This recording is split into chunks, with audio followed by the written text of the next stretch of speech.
A fight has broken out today between Australia's online bookies and TABCORP over the amount of tax they each pay. Business Editor Ross Greenwood joins me. Ross, why are they having a blue here?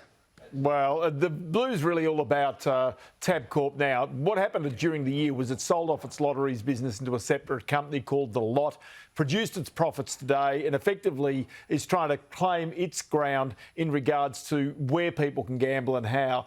The online bookings are effectively saying they're paying as much tax. So if we go to Responsible Gambling Australia Chief Executive Justin Madden, he today has effectively come out and given a statement saying TABCORP paid 56 cents in the dollar of revenue in taxes. Responsible Wagering Australia members pay 51 cents in the dollar in Australian taxes. If TABCORP's management thinks 56% is double 51%, it's little wonder the TABCORP business is in as much trouble as it is. We should say, operating-wise, the company here made not that amount of money, $6.7 million more likely, not billion. The revenues certainly were down by 4.3%. In actual fact, parts of that profit were in a loss during this period of time. So one of the points about this, dividends also been cut at TABCORP. Now, TABCORP, as I say, is a much, much smaller business than it once was. It's claiming that it's smaller and therefore, in some ways, it needs some of these advantages to be able to maintain the business that it's got. As I say, the business did split off voluntarily its lotteries business into that separate business during the year. And Ross, on another industry, Coles, profits are higher. Supermarket prices have increased, of course. Its boss says prices are not likely to fall noticeably until next year.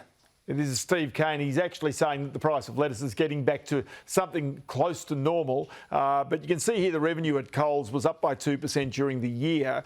Now, the net profit is up by 4.3%. The total dividend also higher during this period of time. They're not what you call stellar results. The one thing that stuck out to me, food price inflation up 4.3% during this last quarter of the year. And also, it's one of these situations where Coles right now, share price is off as a result of this result today. You can see here down some 4.5% as we're going to where. The share price really came off as soon as these results came out. So that's what the market's saying. It probably is seeing that forward statement being a little bit disappointing.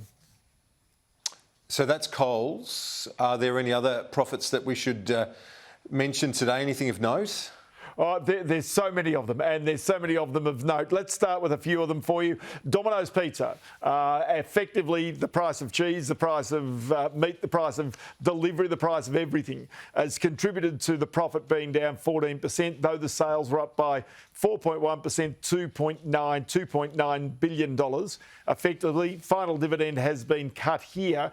They continue to buy stores in Southeast Asia, though, some 250 of those in the last little while. The share price there at Domino's, well, it's fairly volatile over a period of time and was pretty similar on the stock market today. The other one is a company I just want to highlight called WiseTech. Now, WiseTech is quite incredible. The boss of WiseTech is one of Australia's richest people, Richard White. Here, it's quite a stellar result. Revenue's up by 25%, profit up 72%. You can see this company does software for the logistics business. And with logistics being in all sorts of troubles around the world, this business is one of the very best in the world at doing what they do. If we have a quick look at the share price, that's what it's done off the back of this result, which means that Richard White, already one of Australia's wealthiest people with a majority shareholding in this business, is going to become even wealthier off the back of a 10% jump in that share price today. Yeah, nice earner today for Richard. Thank you, Ross. Appreciate that.